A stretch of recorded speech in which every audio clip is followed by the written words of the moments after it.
ने इस्तीफा दे दिया है प्रधानमंत्री पद से। राष्ट्रपति मुर्मू को सौंपा इस्तीफा।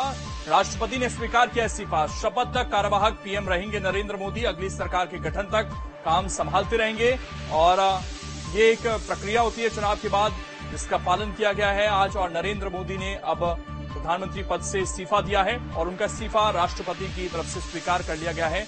हालांकि जब तक नई सरकार का गठन नहीं होता, जिम्मेदारी जो है वो प्रधानमंत्री नरेंद्र मोदी संभालते रहेंगे। हालांकि कोई पॉलिसी मेकिंग के जो डिसीजन है इस दौरान वो नहीं ले सकेंगे। और ये वो तस्वीरें जब नरेंद्र मोदी राष्ट्रपति आवास पहुंचे और वहां पर उन्होंने अपना इस्तीफा जो है राष्ट्रपति द्रौपदी मुर्मू को सौंपा, जिसको स्वीकार कर लिया गया है। और जो नई सरकार का गठन है वो भी जल्द हो सकता है और 8 तारीख को ही कहा यह जा रहा है कि नरेंद्र मोदी दोबारा से प्रधानमंत्री पद की जो है वो शपथ ले सकते हैं। आपको बता दें कि स्पष्ट जनादेश है। इस बार एनडीए को 292 सीट मिली है, वहीं इंडिया बहुमत से काफी दूर रह गई इस बार। और अगर बात करें बीजेपी की तो स्पष्ट जनादेश नहीं था। 240 सीट हैं, कांग्रेस को 99 सीट ही मिल पाई। 100 का आंकड़ा इस बार भी कांग्रेस नहीं छू पाई और ये 3 चुनाव से लगातार कांग्रेस के साथ हो रहा है जब वो 100 सीट नहीं ला पाई है अपने दम पर। और इसमें भी अभी राहुल गांधी 1 सीट छोड़ेंगे। हालांकि वहां पर दोबारा से कांग्रेस पार्टी को जीतने में ज्यादा दिक्कत नहीं आएगी। ये तस्वीरें हम आपको लगातार दिखा रहे हैं और ये एक और तस्वीर जिसमें नरेंद्र मोदी ने राष्ट्रपति से मुलाकात कर अपना जो इस्तीफा है वो सौंपा है और तीसरी बार अब वो प्रधानमंत्री पद की शपथ ले सकते हैं। हमारे सहयोगी विकास चंद्रा इस वक्त जुड़ गए हैं ज्यादा जानकारी के साथ। विकास जी, आपसे जानना चाहेंगे कि इस्तीफा हो गया है, अब नई सरकार के गठन की क्या तैयारियां हैं और कहा यह जा रहा है कि 8 तारीख को ये शपथ हो सकता है। कितनी जानकारी इस पर मिल पा रही है? जी बिल्कुल, देखिए आज सुबह 8:30 बजे से प्रधानमंत्री नरेंद्र मोदी ने कैबिनेट की बैठक की, उसके बाद अपने जो मंत्री परिषद है मिनिस्टर ऑफ काउंसिल की बैठक की, क्योंकि ये संवैधानिक प्रक्रिया है।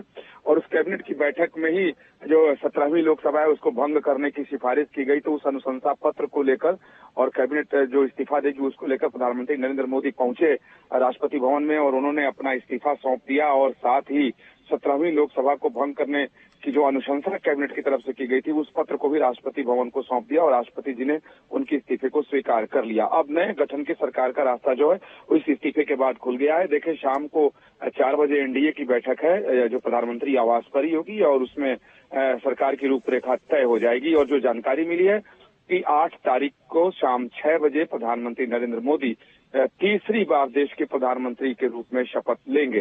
हालांकि ये तिथि पहले 7 तारीख रखी गई थी, लेकिन तब की परिस्थिति अलग थी। बीजेपी को उम्मीद थी कि अकेले उसको इतनी सीटें आ जाएंगी कि वो सरकार बनाने में सक्षम हो, लेकिन वैसी स्थिति अब नहीं है, तो इसलिए उसको टाल दिया गया। अब पहले एनडीए के घटक दलों की बैठक होगी, यानी 7 तारीख को एनडीए संसदीय दल की बैठक होगी, यानी एनडीए के जितने सांसद हैं उनकी बैठक सेंट्रल हॉल पार्लियामेंट में बुलाई गई है और उसमें प्रधानमंत्री नरेंद्र मोदी नेता चुने जाएंगे और 8 तारीख को वो शपथ लेंगे। तो अब कहें कि प्रक्रिया जो तेज हो गई है, जो राजनीतिक घटनाक्रम है वो भी लगातार तेज होता चला जा रहा है।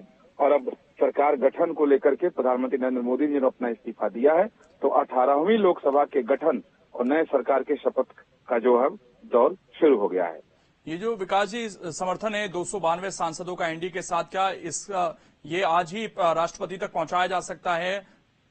इसको लेकर कुछ जानकारी?